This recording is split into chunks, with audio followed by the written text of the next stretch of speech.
Hi, welcome back to the ANS Way. We are now on week 11, I believe, of living here in Las Vegas and doing our weekly catch-ups. We are back at one of our favourite places, the park. Recently we've been going to different locations every weekend to do our weekly update, but this week we decided to come back to this park because we haven't been here for a while. Yeah. And also the weather's not absolutely to Anton's liking and he prefers to get out. No, it's getting a lot better. We had 2 days where it's below 20 degrees and it's freezing, so I have to wear a tracksuit, and it's getting back over, what is it, 21 now, going up to 25. So it's actually okay. It's okay. No, I mean he's shorts on and t-shirt. But he was trying to figure out whether... Yeah, I had a tracksuit on up until this very moment. Is it short wearing weather? But it's fine because it's clear skies, so you can feel the sun. So even though the air's cool, the sun is hot. Yeah. We thought we'd do a bit of an update on how our last week has gone. Last week we went to the Hoover Dam, which we both really enjoyed and intend to go back when they're doing the tours, so we can actually see it a bit more up close and how it works. In terms of this week, the main thing that has been happening is we both attempted to start getting our driver's license, our Nevada driving permit. And in order to do that, you have to first go for a knowledge test. I went on Tuesday, I think, and then you went the next day on Wednesday. So the plan was I will go first, get all the information, and then prep answer. He would sort of learn from me. In terms of preparing for the knowledge test, I just followed you actually. You found the website. You're not studious. I'm not a preparer. I'm not studious. You'll probably, if you've watched any of our other videos and our finance videos, I tend not to go the way the system goes. So I just do whatever, whenever. So in order to prepare, all I did, I went onto a website on my phone while we were eating. I went, oh look, here's a test website, and I got to question 12 and then quit. And I passed it on to you, and you had a go at it. I think passed it first time. Yeah, I passed. So they do multiple. I think you can do up to 5 of them. Yeah, there's 5 different tests on there. I didn't do all of them. I did about 3 just to gain an understanding, and it was, for me, the questions are very different to the theory test in the UK. You can't really compare it. And the bits I didn't know were really because it's a sign I've never seen before and not necessarily makes sense to me, or something that they have here that I've never been used to. So you'll see in our videos, I haven't watched Selena's video yet because we did a day in the life of for Selena, and she went and recorded her test day, not the actual test itself, because you get kicked out if you take a camera in. And then I did it the following day, and I haven't reviewed mine or hers.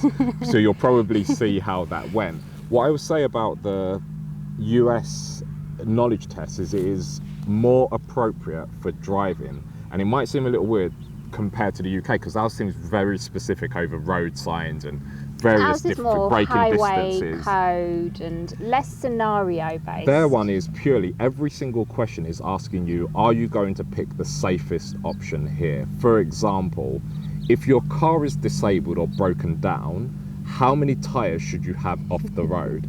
There's only one answer to that. No matter how many answers there are, there's only one. Get them all off the road. If that is the option, take them all off. But it seems to trick people. And I have to say, I think this is where me and Ant differ in terms of understanding the questions, because whilst that question is absolutely clear, and I got that question actually in the real test, and I did get it right. I knew to take all 4 tires off. It's the way they word it. So the thing that I struggled most with was interpreting what the question.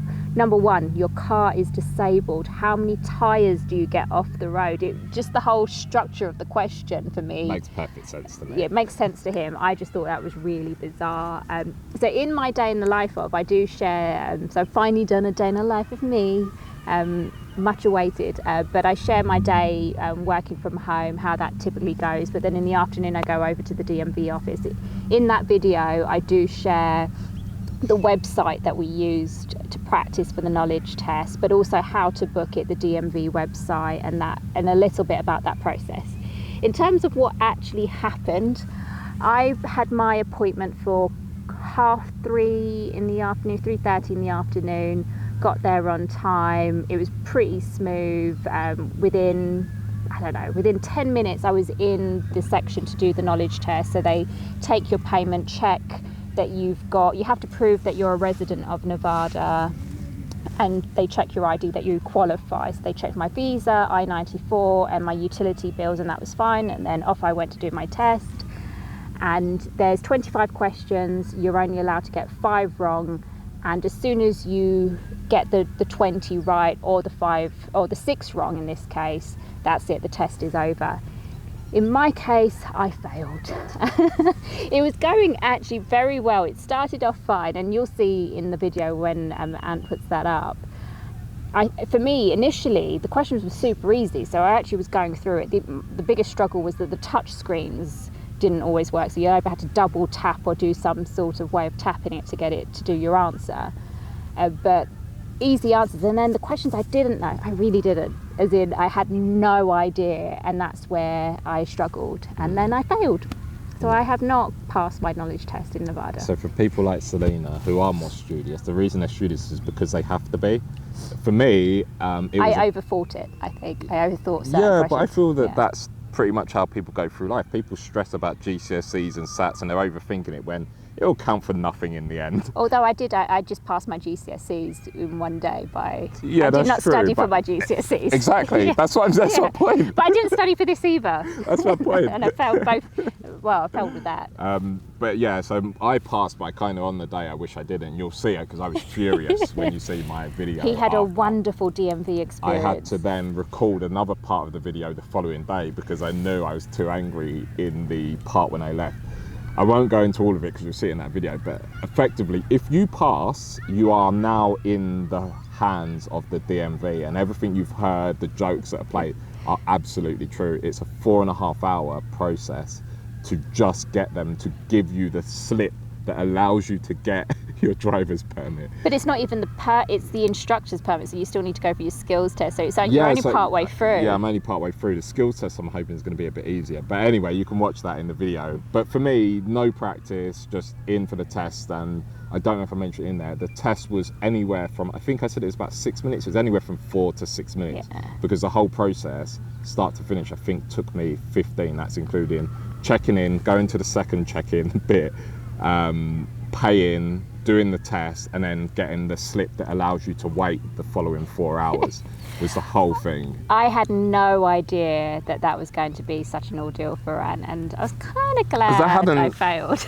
Yeah, I hadn't eaten, so I wasn't prepared. I hadn't eaten, I didn't even take water in. Yeah, so he went at 5 to 10. Yeah.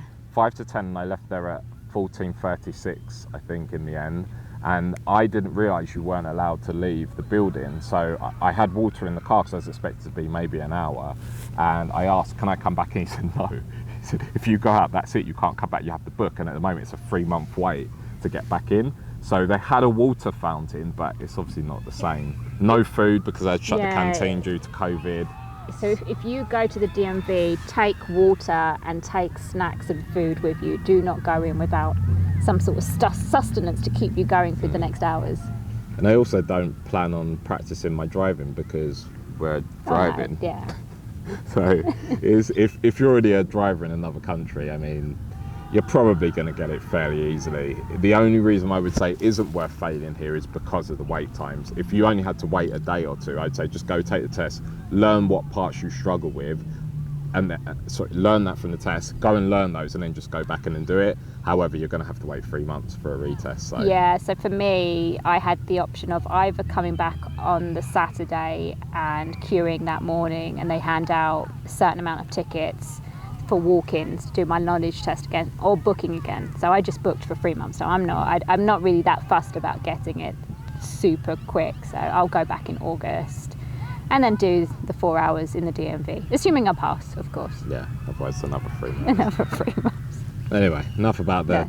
Because honestly, it's like an anxiety experience. So there's enough. It's okay, you made it. The other thing in terms of an update, the shipping, so our company Interconnex informed us that the shipment is on track for arriving next week. So it's due to get to Los Angeles. I forget if it's the 29th or 30th of May, but it's on track either way. So we should have our things a week or two after it gets to the port, because it has to clear customs and then it needs to get to us in Vegas. So we're now trying to figure out where things are going to go, the logistics, and also just looking forward to getting our things back. Yeah, not having stuff for 3.5 months is painful. But yeah, next steps will be get all of the stuff that we are currently renting into the garage or one of the bedrooms once it arrives, and then put all of our stuff in the right place. Or we could probably pile it in the middle of the living room. Yeah, and still not notice it. We've got Oh, that's actually one of the things. A lot of the stuff I thought I wouldn't like about the US and the US home, I couldn't go back to small size. Bigger is actually better in this case. You can probably hear all the kids having lots and lots of fun in the park. Yeah. They're playing, I don't know what they're playing. It's like some sort of ball handball. game. Yeah, it's a non-English game.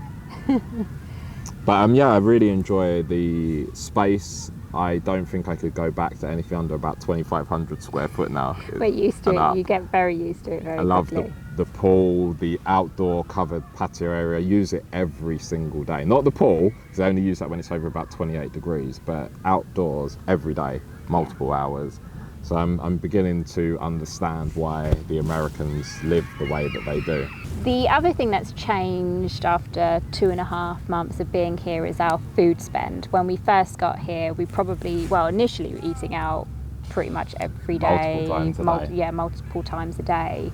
Since moving to this house, we've now significantly reduced that, and I would say we're cooking at home much more now. Yeah, we've probably reduced our food spend by half, so we've ended up buying all of the stuff that we would need and have at home, because I actually enjoy cooking, especially if it's good meals. And you're a good cook. Thanks. You do cooking. I'll insert some of what I made her yesterday. I don't delicious. even like lobster, but you'll see what I made. It took many hours. But yeah, we've got our knives, we've got the things like the juicer, and the mats and all of the stuff that you'd need. So now I can enjoy it, and we've got the space, unlike the apartment. And the other problem with the apartment is the fire alarms go off if you cook an egg. So it made you really anxious, especially if you're thinking about cooking breakfast in the morning at 6 a.m. that you're going to set the alarms off and wake everyone else up. So we've done that. We've reduced the spend down, so now we can afford to go to Mexico. But it does make a huge difference, because eating out here, it can quickly add up if you do that. And it's very easy because there's so much food choice, and it's so easy to fall into that. And I do know people here that just eat out all the time.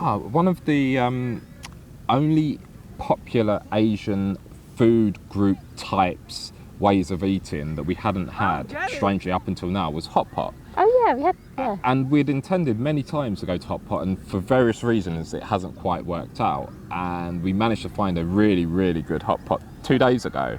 And it's really fun how you do it as well. It's kind of in a way a bit like Korean barbecue, where you can like grill your own meats, but in this case you cook your meats and your veg in boiling soup. Yeah, the soup. So you pick your soup base, and they have different flavours, usually different levels of heat. You pick seasonings that you want, and then you pick your meats or fish that you want to cook. Yeah. And then it was fun. I enjoyed it. It's quite very nice. But I'd still favour Korean barbecue over Chinese hot pot. Yeah, and did ask me afterwards, so which one would you go for? I would say Korean barbecue. There's a place for both. You alternate. I think more so because we've had the one here, which is... Oh, it's exceptional. Yeah, exceptional. Because some of the other Korean barbecues that we had had before, I wouldn't say... I would probably have put this hot pot over those. It's better than that, yeah. But the food here is just crazy. And like you said, it's not that it's more expensive, it's about the same price as the UK, I would say. But it's true. So easy to have so much good food 3 times a day that you end up spending in the thousands for food, because it might seem like, oh, it's only $20 here or $20 there, but if you're doing that every meal for 2 people, it adds up really quickly. Whereas stuff that we make at home in general will last a couple of days and cost half the price. Yeah, and I think here, it probably really does depend on your cooking skills, whether what tempts you more, because I'm guessing if you're not a very good cook, or your eat out. Partner isn't a good cook, then you will be more inclined to think, well, I'll just pay and get good food. Otherwise, if you pay for shopping, cook, and then it's rubbish, you're thinking, what's the point? Or you don't have the time, because that's the thing, I can spend 3 hours a day. In other news, and I'm going to say, I'm not going to get into any debates about whether it's right or wrong or opinions, but I've booked in for the vaccine, the COVID vaccine with Pfizer tomorrow, actually, so Monday. I've just made a personal choice that I feel comfortable enough to do it. But one of the things that is quite nice here, one, since we got here, we realised that in Nevada at least, the rollout of the vaccine, it became readily... Nevada, as they say, yeah, that's true, that's the right way to say it, became readily available quite quickly for many age groups, and they're at the point now where children, or if you're needing it as a younger person, you can get the vaccine. So pretty much anyone here in Nevada can get the vaccine with no charge. Yeah, and that's not through healthcare. And actually, linked to the video that will be coming out soon, I've got a video that's explaining how you pick your medical plans and medical insurance, and I talk about deductibles. In there, I talk about preventative care services that are free that medical plans have to provide. Getting the vaccine is considered that, but you don't even need a plan here. So when you go through the process of either walking in or booking online, it will ask you if you've got any type of insurance, Medicare or Medicaid, but also if you've got one through your employer, personal, or if you don't have any, and it doesn't matter. Here, you can get the vaccine no matter what. Yeah, which is, it's interesting, isn't it? Because you would imagine that the NHS service, a nationalised, centralised service, would roll this out far more easily and more comprehensively and would cover the country more quickly. I know there's logistics around that, but in actual fact, as you said, here in Nevada, however you pronounce it, it's become available to everybody really early on. I think within a week of us getting it, people are like, oh no, you just go to the pharmacy. They'll give you your shot. Yeah, and so we could have got the vaccine as soon as we got here if we wanted to. We just chose not to. We hadn't become eligible no, in the UK. In the UK we wouldn't have been able to have got the vaccine. I was at the point that they were still giving out the AstraZeneca one, which they've now pulled for under 40s. And because you have I had asthma. So which is why he qualified early on, but I wouldn't have. But it's a really good system here because you can go online, I think it's vaccine.gov, and you can actually search for which places have availability. And if you care about the vaccine that you're getting, the type of vaccine, whether it's Pfizer, Moderna, you can pick the vaccine that you get here. Not all places allow you to do that, but I purposely picked somewhere that allowed me to pick which vaccine. So I'm going tomorrow. We've touched on this a little bit about how I've started this series on the healthcare, and what you will see now with the channel is that we're both going to be doing videos very much centered around the things that we care about or are interested our personal in. interests that might be of value to other people. So for me, my whole life is centered around personal finance and getting value. So, and it sounds bad, but doing the least and getting the most, that's effectively what value is, getting the most out of the effort that you put in, and particularly around personal finances, including not working 40 hours a week to get 25 grand a year, maybe working 20 hours a week to get 50 grand a year is the way I go about things, and I always weigh things up in that way. So I'm going to do a lot more videos around that. And Selena being in healthcare, it centres around healthcare, which actually touches on taxes and finance. Yeah, they're actually, in my last video, I do kind of link the two together because they are heavily linked. I work in the medical industry. It's something I care about. And it is why also I chose in that first video about medical insurance in the USA to not just go straight into explaining how you pick and what all the terms mean. I wanted to just kind of set a baseline understanding of what we're talking about when you're comparing about healthcare services. And I'm not saying that the NHS is a bad service or the USA is a terrible service and it costs too much. I'm trying to bring a balanced view and make people realise that there's always a cost of service and nobody's got it perfect. There's always kind of like a balancing act when managing that, which is often due to the taxes you pay. Yeah, so in a strange way, we both have very different interests that are linked, really. Very much linked, because I know the quality of healthcare that you can provide is very much built around the wealth, the money that's moving around, whether it's somebody earning more money and has the capability to pay as an individual, or society all contributing and allowing somebody that doesn't have as much money to get a certain level of service. Yeah. We need a hybrid service. We probably do need a blend of both services, and I do appreciate all the comments that come through on those videos, because you get the various different views that people, and different perspectives as well, because how you view that service is very much dependent on how you consume it. Yeah, so yeah, that's a very polite way of saying, if you don't pay for it and you get it, you love it. That's a very polite way of saying that. And in general, that's true. Everybody wants something for free or for very little. Well, you could be working, paying, contributing, and you also use it a lot because you have but that's what X, I'm saying. Y, and Z. It relates to what I'm saying. The value to you is very is personal. Ultra high, because if you earn less or you don't earn anything at all, the value of the NHS service is astronomically high, because you wouldn't be able to afford that level of service with the amount that you bring in. And it ties into why I say getting the most value. So when we talk about it's very situational, for us it provides poor value, because we pay less here, far less, in the US overall over a year, and we are offered a higher level of service, but that's purely due to our income. If we're on a different income level, then the value would be more in the favour of the NHS. That's all it is it's value for money. If I pay $1,000 a year, the NHS is amazing. Yeah, it's worth truly 10 amazing. times that. Yeah. But it is a service that is struggling. If any of you could be bothered to read some of the comments on that, there's a bit where I talk about the debt of the NHS and how they've tried to move the debt. And that's the thing that people don't fully understand. As great of a service it is struggling. The amount of people that are using that service, and there's not enough input. So if even a fraction of the people that do not work in the UK started working, the ones that can work, and we know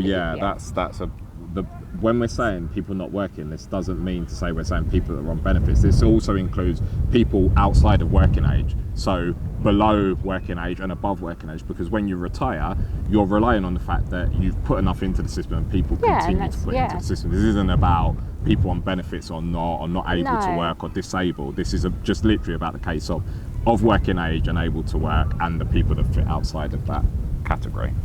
Yeah, and if you are, and we all know people that choose not to, and that is a huge strain, and if a fraction of those just started contributing, it would make a significant difference. And that's where I feel quite strongly about the service, because I actually think it's a brilliant service, but then too many people abuse it and don't appreciate what it's offering, and we are struggling. There's a cost to it, because you hear too often, and we've seen the comments, it's free. And somebody, and this is an attack, somebody said it was free for my children. It's not free for anybody. Yeah. You mean other people picked up that bill and they've offered that service at the point you used it for free. There's nothing free. Every service, every person has a cost. It's a business that we just all contribute into, so we get some benefit out of. But it's so important to me for people to understand it's not a free service. It's a struggling service, and this is why when people complain about the wait times, and I actually do mention that in the other video about how my niece was waiting for a blood test and had to wait weeks. That's because of the strain of the service on the service. We don't have the capacity, and that's because we don't have enough funding, and we don't have enough funding because we don't have enough people contributing, or the people that could contribute are not contributing, or people using it. And here we get into tax. And then what happens is they suggest increases in tax, and then you have people that are optional residents of the UK like us that say, whoa, we're already paying enough and now you want me to pay more? When was the last time I used the service? 10 years ago? No, thank you. So for anybody that thinks about jumping and going, well, we need to increase taxes, there is a side effect to that. And only because I'm into Formula One and racing. There's a reason why lots of British drivers choose to live outside of the UK. This isn't just about Formula One. This is about a lot of people that earn a lot of money that are optional residents. Because at the point that you begin to tax people what seems like an unfair amount, you just walk away from it. So then you begin to lose revenue that way. So it isn't just a case of increase of tax on individuals. That's it for this week. I think we've covered the DMV, which we'll share more on. And I'm not entirely sure what the order of the videos. No, they may be out before this. But shared about the DMV. Hopefully next week when we do our next, by the time we do our next weekly update, we should know whether our shipment has made it to the USA. Woo-hoo. Hopefully, or not, and then you'll see a very upset and angry Anton. I would have had my vaccine by next week. And yeah, we're just doing more videos. Tell us more about what you're interested in learning. Are you finding the content from Anne on finances and basically trying to be more effective with your money? I would say that's how my take on it is, and the stuff that I'm sharing on healthcare. So I'm really trying to help those that are moving to the USA, or maybe you've moved to the USA and you're struggling to understand it.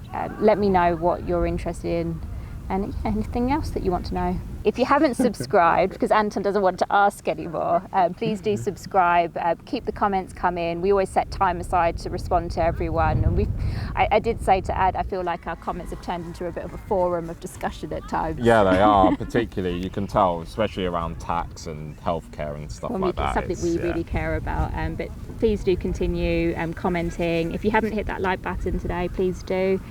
Thank you for watching. Thanks.